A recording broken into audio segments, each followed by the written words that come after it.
Somewhere there is a photograph of you, maybe 2 years old, that you will never remember. You are laughing in it at something just outside the frame that felt, in that second, like the whole world. You were there. You were awake. And you remember none of it. The easy answer is that you were simply too young. A newborn brain is a blank page, waiting for life to write on it. But it was never blank. It was recording all of it. In your first 3 years, you learned to see that a blurry shape was a face that would keep you alive. You learned an object still exists after a hand hides it. You pulled a whole language out of a river of sound nobody slowed down to explain. That is the most powerful learning machine you will ever own, running at full speed. And then a curtain comes down over almost all of it. The coldness is a name for that curtain. Infantile amnesia. A near total blackout over the years you learned fastest. Reach back now and find your first real memory. Most people land around age 3. Before that, almost nothing. A flash of color, a feeling with no story. The first person to take that seriously was Sigmund Freud, more than 100 years ago. His patients recalled nothing before age 6. He decided the mind was hiding those years, locked in a basement. He was wrong about why, but he was right that something was happening, and it was worth explaining.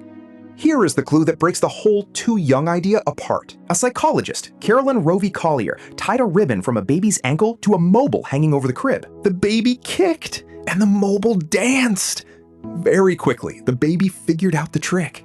Kick, and the world moves. Days later, she came back with the same mobile and no ribbon. And the babies kicked. They remembered. Some for a week. A baby is not incapable of memory. It remembers constantly. The memories just do not survive.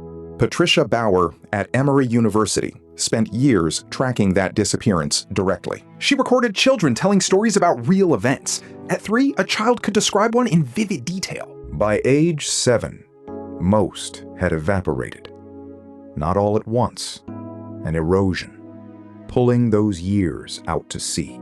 So your earliest memories were not blocked. They were built, then taken apart. The question is why a brain would do that. The answer is the recorder itself, a little curl deep in the brain, the hippocampus. In a baby, that recorder is not finished, still being wired together while it runs. A baby brain grows new brain cells at a furious rate, thousands pushing into the network every day. But every new cell rewires the circuit around it. And the circuit it rewires is the one that was holding a memory. The memory gets written over. The baby gets smarter every day, and the memories fade in step. It is a trade. The brain gives up the memory to build the machine that makes memory. But gone where, exactly? Maybe not deleted, maybe just locked. A file that still glows faintly behind a door you cannot open. In 2025 at Yale, they slid babies into a scanner and watched, and the hippocampus lit up. It was recording. The memory may genuinely be in there. You just cannot reach it. Storing and finding are two different things. The book is on the shelf. The card that tells you where it is was never filed. And there is a deeper reason. A memory needs someone to belong to. For those first years, there is barely a you yet. No steady I. Nothing for the memories to hold to. Ask a 2-year-old what they did today, and the story has no narrator. Things happened, but they did not yet happen to a someone. You can even move the line. A researcher named Chi Wong found your culture shifts your very first memory. Where children are raised on I and you, first memories come earlier.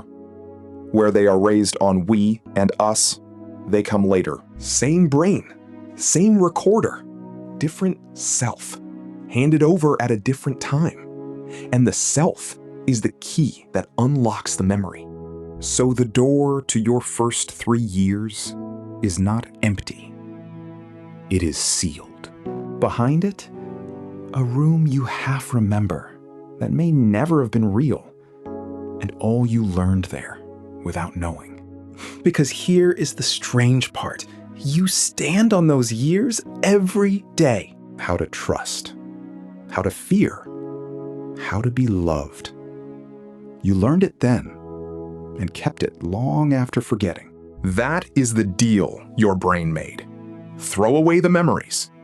Keep the lessons. It did not want a library of your babyhood. It wanted a person who could survive. So it built you from what those years taught, and let the years go. So go back to that photograph, the one you cannot remember. The baby in it recorded everything. Those years are gone now, and you will never get them back. But you never lost what they made. You are what they made.